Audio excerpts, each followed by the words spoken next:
My mother demanded I give up my dream job to take care of my spoiled younger sister. Instead, I quietly booked a one-way ticket to my new life, and left behind a letter that read, the text message from Mom lit up my phone screen at exactly 2:47 a.m. Come home immediately. Your sister needs you. I stared at those words until they burned into my retinas, my hands shaking with a familiar mixture of rage and resignation. My name is Adeline, and I've spent 25 years being the responsible one, the reliable one, the one who always comes running when called. Tonight was supposed to be different. Tonight I was celebrating landing my dream job, senior marketing director at one of New York's top agencies. Don't let her ruin this for you, Natasha said, sliding another glass of champagne across the table. We were the last ones left at the bar, our earlier celebration with colleagues having dwindled down to just us two. You've worked too hard for this. I took a long sip, letting the bubbles fizz against my tongue. You don't understand. Willow's probably having another crisis. Last time it was because she couldn't decide which luxury apartment to rent with Dad's money. Before that it was because her boyfriend dumped her for being too high maintenance. And your mother expects you to drop everything and fix it. Natasha's voice dripped with disapproval. That's what I do. That's what I've always done. I pulled up my mother's contact information, thumb hovering over the call button. Don't. Natasha grabbed my phone. At least wait until morning. But I knew better. The calls would keep coming and Mom's voice would get increasingly desperate until I gave in. I dialed her number. Finally, Mom's voice crackled through the speaker. Where have you been? Your sister's company is downsizing, and she might lose her entry-level position. She's devastated. I pressed my fingers against my temple. Mom, it's the middle of the night. What do you expect me to do about it right now? You need to come home and help her find a new job. And while you're at it, she needs help with her apartment hunting. The lease is up next month, and you know how overwhelmed she gets with paperwork. Mom, I can't. I just accepted a position in New York. I start in 3 weeks. The silence on the other end was deafening. When she spoke again, her voice was ice cold. You're choosing a job over your family. It's not just a job, Mom. It's my career, my future. I've worked years for this opportunity. Your sister needs you here. Family comes first, Adeline, always. She paused, and I could practically see her pursing her lips in disappointment. Besides, there are plenty of marketing jobs in Chicago. You can find something local. I caught Natasha's eye across the table. She was shaking her head vigorously. No, Mom, I'm not coming back, not this time. Then you leave me no choice. Mom's voice hardened. Either you come home and help your sister, or you can consider yourself no longer part of this family. The words hit me like a physical blow. Are you seriously giving me an ultimatum? I'm being realistic. Your father and I have supported you through college, helped you with your first apartment, and this is how you repay us. By abandoning your sister when she needs you most. I wanted to scream. To remind her that I'd worked 3 jobs through college while Willow got a free ride. That I'd paid back every penny they'd helped me with, while my sisters still lived off their credit cards at 22. Instead, I said quietly, I'll think about it, and hung up. Natasha reached across the table and squeezed my hand. You know what you have to do, right? I nodded slowly, a plan forming in my mind. I'm not going back, but I'm also not going to fight about it. What do you mean? I pulled out my laptop, the champagne forgotten. I'm booking a one-way ticket to New York for tomorrow. No arguments. No dramatic showdown. I'll leave them a letter explaining everything. Holy shit, Natasha whispered. You're really doing it. Watch me. My fingers flew across the keyboard as I booked the flight. 25 years of being the family doormat ends tonight. As I confirmed the purchase, my phone buzzed again. A text from Willow. Addie, please come home. I don't know what I'll do without you. For the first time in my life, I didn't respond. Instead, I opened a new document and began typing. Dear Mom, Dad, and Willow. The words flowed easily now, years of suppressed feelings finally finding their way onto the page. Tomorrow, they'd wake up to find me gone. Tomorrow, they'd finally have to face the consequences of their actions. Tomorrow, my new life would begin. But tonight, I had a letter to write. The sun hadn't risen yet when I finished the letter. My hands were trembling as I sealed the envelope. My entire life's frustrations condensed into 3 pages of brutal honesty. Read it, I told Natasha, who'd stayed with me through the night. Tell me if it's too harsh. She unfolded the pages and began reading aloud. Dear Mom, Dad, and Willow, by the time you read this, I'll be on my way to New York. I know this isn't how you wanted things to go, but I can't keep setting myself on fire to keep others warm. Mom, you've always said family comes first, but you never meant the whole family, just Willow. When I worked 3 jobs in college, you called me selfish for not having time to help her with her homework. When I got my first promotion, you dismissed it because Willow was having boy troubles that apparently needed my immediate attention. Dad, your silence has been just as damaging as Mom's demands. You watched me struggle, watched me sacrifice everything for Willow, and never once stood up for me. Your passive acceptance of this dynamic made you complicit. And Willow, I love you, but you're 22 years old. It's time to grow up. Your problems aren't emergencies that require everyone else to drop their lives. Your inability to handle basic adult responsibilities isn't cute anymore. It's exhausting. I'm not doing this to hurt any of you. I'm doing this because for the first time in my life, I'm choosing myself. I've accepted the position in New York. I've signed a lease on an apartment. I'm starting fresh. Don't try to guilt me into coming back. Don't try to manipulate me with threats of cutting me off. I've been independent since I was 18. Nothing will change except that I'll finally be free to live my own life. If you want to have a relationship with me moving forward, it needs to be on equal terms. No more expectations that I'll drop everything for Willow. No more guilt trips, no more ultimatums. I hope someday you'll understand. Love, Adeline. Natasha looked up from the letter, her eyes wide. Holy shit, Adeline, this is perfect. I zipped up my suitcase already packed with the essentials. Everything else would be shipped later. You don't think it's too much? It's exactly enough. She helped me carry my bags to her car. Are you sure you don't want me to drive you to the airport? No. I'll take an Uber. You've done more than enough staying up with me all night. The drive to my parents' house was surreal in the pre-dawn darkness. Natasha pulled up a block away, keeping the headlights off. I slipped out with a letter in hand. Our family home looked peaceful, almost mockingly so. The garden Mom meticulously maintained, the porch swing where Willow spent hours on her phone, Dad's perfectly washed car in the driveway. Everything exactly as it had always been. I placed the letter on the kitchen counter where Mom would find it during her morning coffee routine. My hand lingered on the envelope for a moment before I forced myself to turn away. My phone vibrated. Another text from Willow. Addie, why aren't you answering? Mom's really upset. I switched off my phone. The Uber was waiting when I returned to Natasha's car. She hugged me tight, whispering, "You're doing the right thing. Call me when you land." At the airport, everything moved in a blur. Security, coffee, waiting at the gate. It wasn't until I was buckled into my seat that reality hit me full force. Would you like something to drink? The flight attendant's voice snapped me back to the present. Water, please. My voice sounded strange to my own ears. As the plane took off, I imagined Mom finding the letter. She'd be angry first, then hurt. Then would immediately call Willow to comfort her.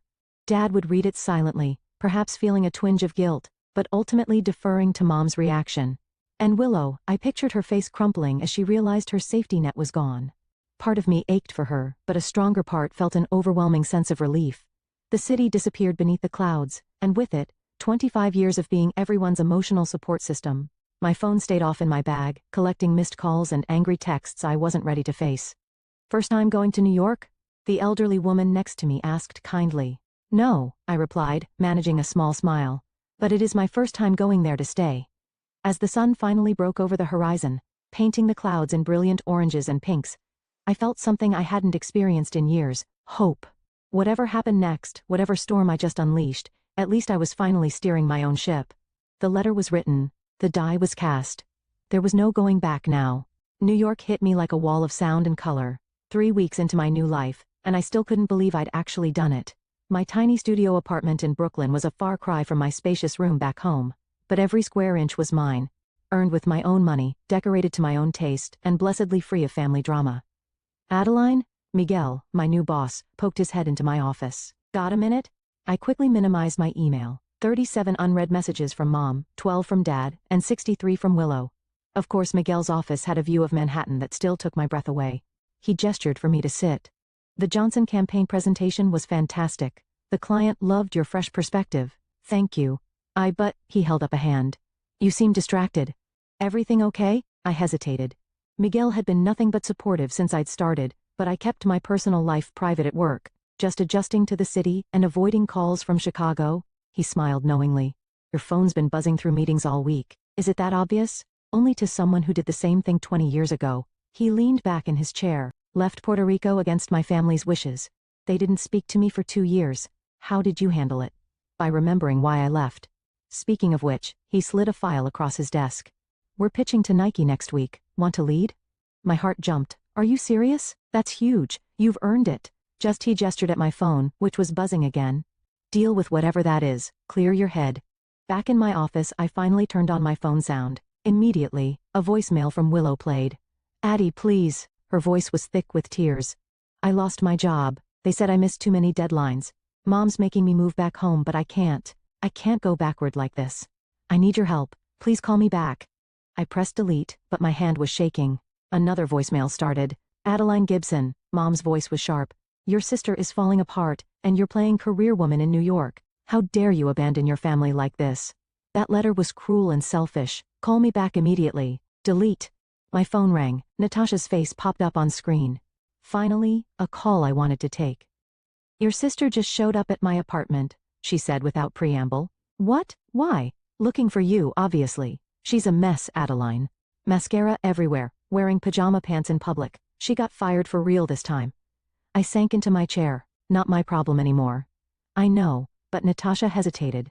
She said she's been having panic attacks. Maybe we were too harsh. We? I wrote that letter alone, you know what I mean? I encouraged you. Because you've watched me put my life on hold for them for years. I was almost shouting now. Did she mention why she got fired? The missed deadlines? The constant drama? No. But then let me tell you what happened. She spent more time on Instagram than working.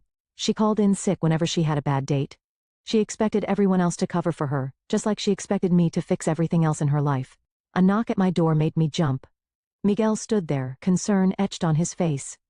I lowered my voice. I have to go, Natasha. Just don't let her guilt you into giving her my address. What about your dad? She asked quickly. He's been asking about you too. Dad had 25 years to stand up for me. His guilt is not my responsibility either. I hung up and turned to Miguel. I'm sorry about that. He sat down across from me.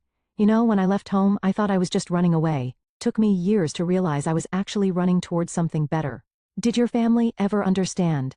Eventually, but only after I stopped trying to make them understand. He tapped the Nike file. Sometimes the best revenge is success. My phone buzzed again. A text from Willow. Found out you're working at Marshall & Brooks. Guess family means nothing compared to a corner office. I showed Miguel the message.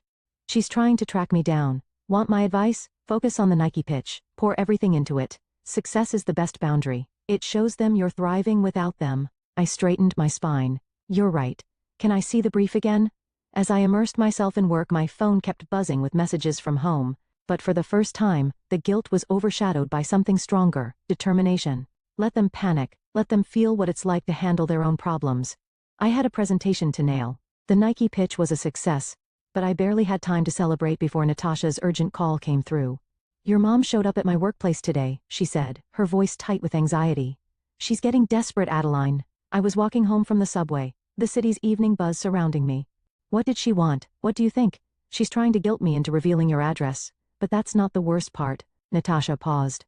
Willow's really spiraling. She totaled her car last week. I stopped walking. What? Was she hurt? No. Just her pride. And Dad's credit card. She was texting while driving. But here's the thing, your parents refused to buy her a new one. Seriously. I leaned against a building processing this. Mom and Dad actually said no to Willow. Apparently, they can't afford it. Your dad's business isn't doing well. And with Willow moving back home, my phone beeped.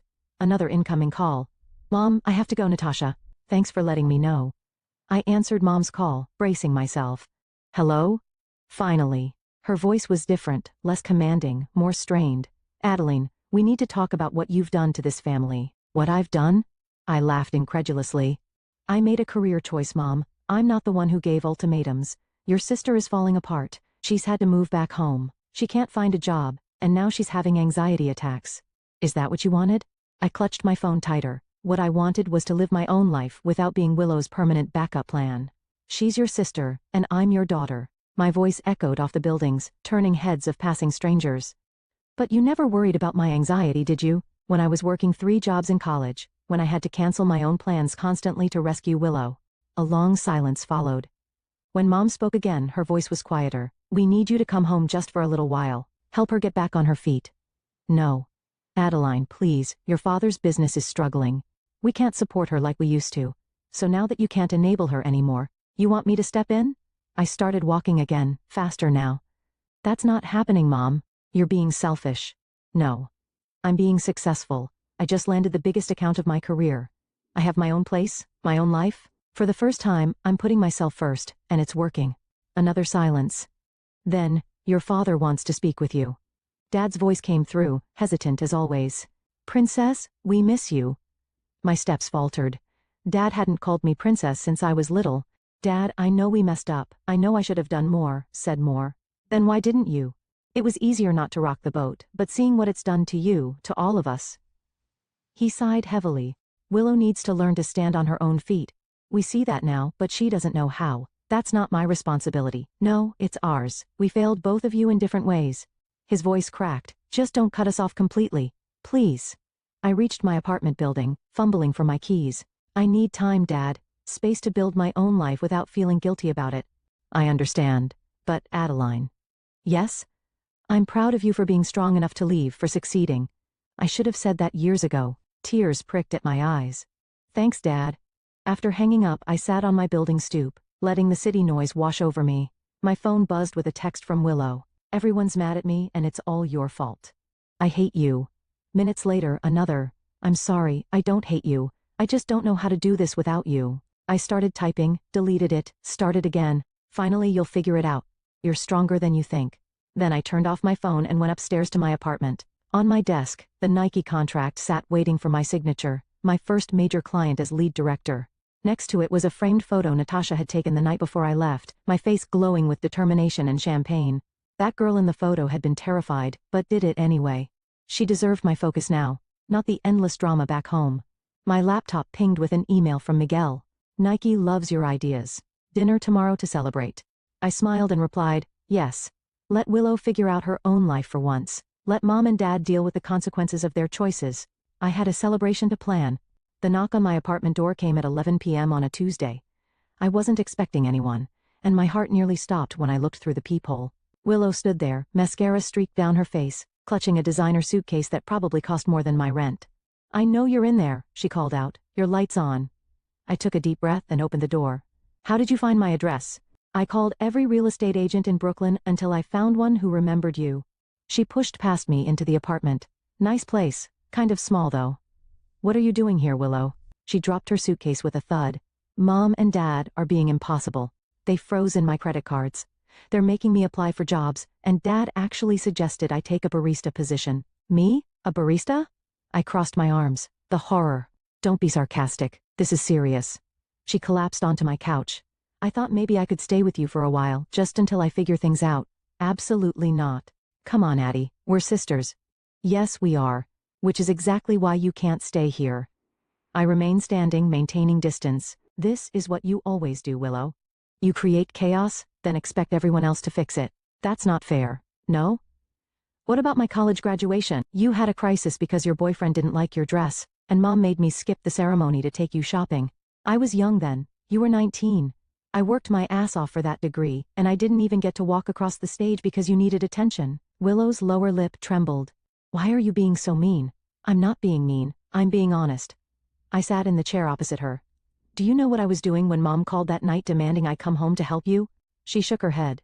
I was celebrating landing this job, the biggest opportunity of my career, and Mom expected me to give it up because you might have to face consequences for once in your life.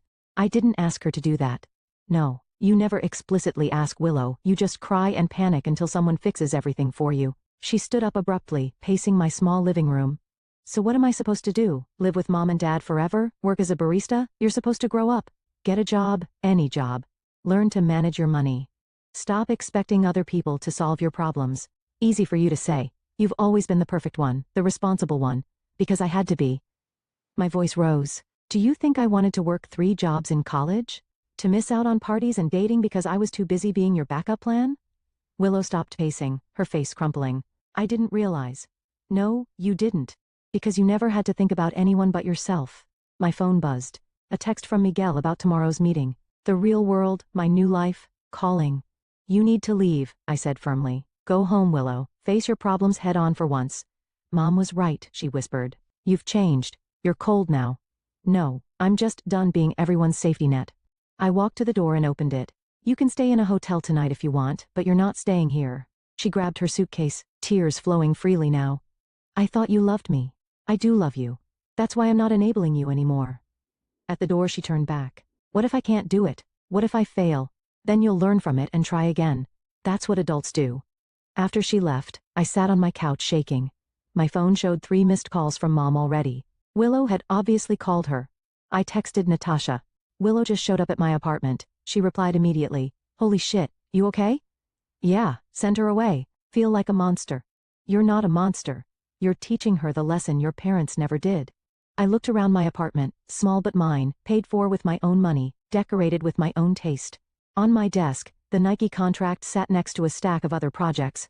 My new life, built on my own terms. My phone rang again. Mom. This time, I turned it off completely. Tomorrow, I had a meeting to prepare for. Tomorrow, I would continue building my career, my independence, my future. And Willow? For the first time in her life, she would have to build her own future too. Maybe that was the greatest gift I could give her, even if she couldn't see it yet. 2 months after Willow's surprise visit, Natasha's weekly update call brought unexpected news. Your sister got a job, she said, the surprise evident in her voice. I nearly dropped my coffee. What kind of job? Receptionist at a dental office. And get this, she's been there for 3 weeks already. I sat down at my kitchen counter. You're kidding, nope. Your mom's been complaining to everyone that it's beneath Willow, but your sister's actually showing up every day on time. Wow. I struggled to process this information. How do you know all this? I ran into her at Starbucks. She was on her lunch break, wearing scrubs and everything. She seemed different, more grounded. My phone beeped with another call. Miguel. I have to go, Natasha. Work call. Adeline. Miguel's voice was serious. Can you come to the office now? 20 minutes later, I sat in his office staring at him in disbelief. Paris? The Nike campaign was so successful, they want us to handle their European launch. 3 months in Paris leading the team. He leaned forward. It's a huge opportunity. When? Next week. I know it's sudden, but my phone lit up with a text from Dad. Please call. Emergency. I ignored it. I'll do it. You sure? It's a big move, even temporarily. Another text from Dad. It's about my health, need to talk. My hand froze over the phone. Miguel noticed. Everything okay? I don't know. Can I have an hour? Outside Miguel's office, I called Dad. Princess. His voice was weak. I had a heart attack yesterday. The world tilted sideways. What? Why didn't anyone call me sooner? Your mother wanted to, but I asked her to wait until I could talk to you myself. He paused for breath. It was a mild one. I'm okay, but there's more. What do you mean? The business? I've been struggling for months. The stress? Well, the doctors say I need to step back. Dad, Willow's been amazing actually. He gave a weak laugh. She's been helping with paperwork, learning the business basics. She wants to try running things while I recover. I sat down hard on a nearby chair. Willow, running the business. She's changed, Adeline. This wake-up call, losing you, it forced her to grow up. Another pause. Your mother's struggling to accept it, but Willow's really stepping up.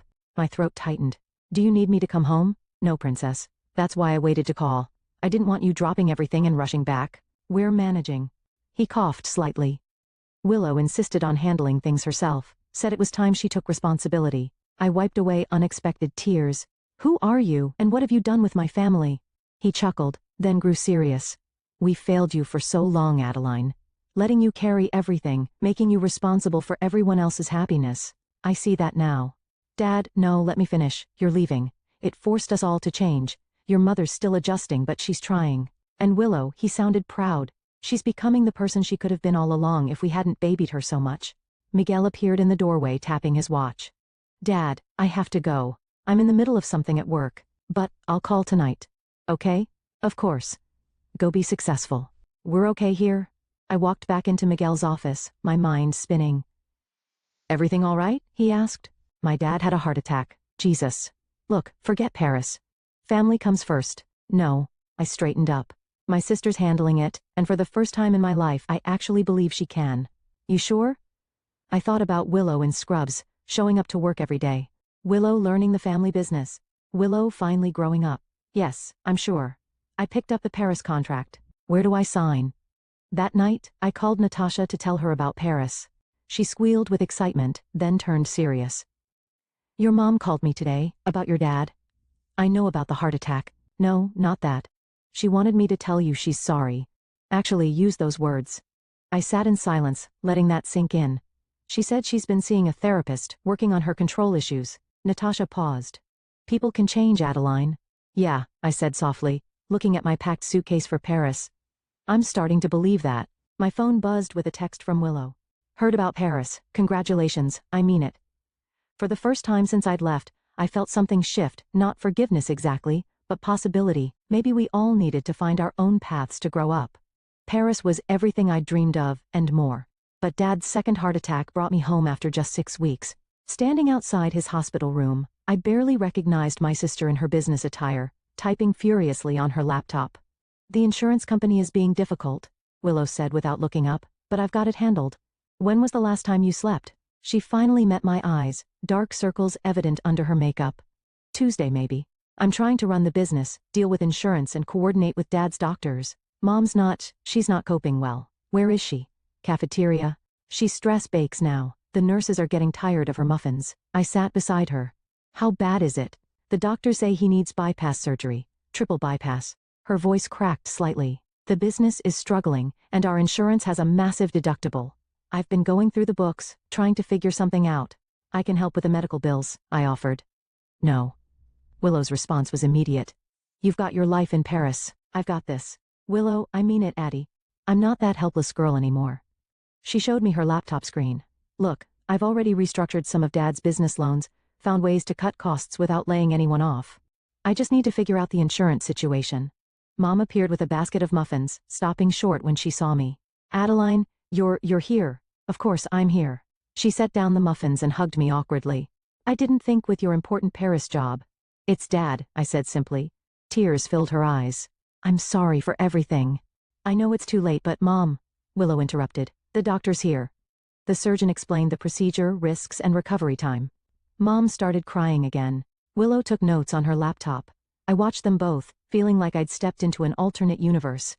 The surgery is scheduled for tomorrow morning, the doctor concluded. Any questions? The insurance, Willow began, is approved, a familiar voice said behind us. We turned to see Miguel standing there, looking out of place in his designer suit. What are you doing here? I asked. Handling the insurance situation. He handed Willow some papers. The company's international health coverage extends to immediate family of employees on overseas assignments. I had them backdated to when you accepted the Paris position. Willow scanned the documents, her hands shaking. This covers everything. The surgery, the recovery, all of it. Miguel, I started, but he held up his hand. The Paris team can handle things for a few more weeks. Take care of your family. After he left, Mom turned to me. He seems nice. He's my boss, Mom. A boss who flew from Paris to help with your father's insurance. She raised an eyebrow. People don't do that for just employees. Can we focus? Willow was back to her laptop. We need to prepare for Dad's recovery. He'll need care at home, physical therapy. I'll handle that, Mom said quietly. I've been talking to someone, a therapist, learning to be more present, less controlling. Mom's actually cooking now, Willow added. Real food, not just stress baking. And you, I asked Willow, how are you really doing with all this? She closed her laptop, terrified, overwhelmed but also capable. For the first time in my life I know I can handle things, even if they're hard, even if I'm scared. Your sister's become quite the businesswoman, Mom said proudly. She reminds me of you sometimes. No. Willow shook her head. I'm not trying to be Adeline anymore. I'm trying to be me, just a better version. Dad was awake when we entered his room. My girls, he smiled weakly. All 3 of you together. The surgery's approved, Willow told him. Everything's arranged. Never doubted you for a minute, sweetheart. He turned to me. Paris treating you well. It can wait, I said. Family comes first. Mom flinched at her own words being turned around, but Dad just smiled. No, princess. Family comes first doesn't mean sacrificing yourself. It means supporting each other while everyone grows. He squeezed my hand. Go back to Paris after the surgery. We've got this covered. Looking at Willow's quiet confidence, Mom's softened edges, and Dad's proud smile, I realized he was right. This wasn't the family I'd fled from months ago. We'd all changed, grown, learned to stand on our own and support each other in healthier ways. Okay, I agreed, but I'm staying until you're recovered from surgery. Deal, Willow said. Now, let's talk about your marketing expertise. The business could use some fresh ideas. We spent the night planning, talking, and actually listening to each other. It wasn't perfect, but it was progress, and sometimes, that's enough. Welcome to Gibson and Gibson Marketing. Willow greeted me at the door of Dad's renovated office building. What do you think? I stared at the modern glass entrance, the sleek new logo, and the bustling employees visible through the windows. I barely recognize it. Wait until you see inside. She led me through, proudly pointing out changes. We've doubled our client base since implementing your marketing strategies. Dad mostly works from home now, but he comes in for the big meetings. And Mom started her own catering business. Turns out all that stress baking had a silver lining. Willow laughed. She's actually really good at it. In the main conference room, Dad sat at the head of the table, looking healthier than I'd seen him in years. There's my Paris director, Not anymore, I corrected, hugging him. New York's home base now, Paris is just a quarterly visit. Speaking of New York, Willow pulled out a folder. I have a proposal for you. Oh, we want to open a New York branch. Dad and I talked about it, and she took a deep breath. We'd like you to run it. I blinked. What? As an equal partner, Dad added, your sister's ideas and your marketing expertise, you'd be unstoppable. I already have a job. Miguel thought you might say that. Willow smiled knowingly. Miguel, who do you think approached us about a potential merger? Dad's eyes twinkled. Marshall and Brooks's New York office, merging with Gibson and Gibson. You'd head the combined operation. I sat down hard. You've been talking to Miguel for months. Willow sat beside me. Look, I know our history is complicated, but we're not the same people anymore. I'm not asking you to save me or fix anything. I'm asking you to be my partner. Equal stakes, equal responsibility. What about Mom? Won't she expect Mom's too busy with her catering company to interfere? Dad chuckled.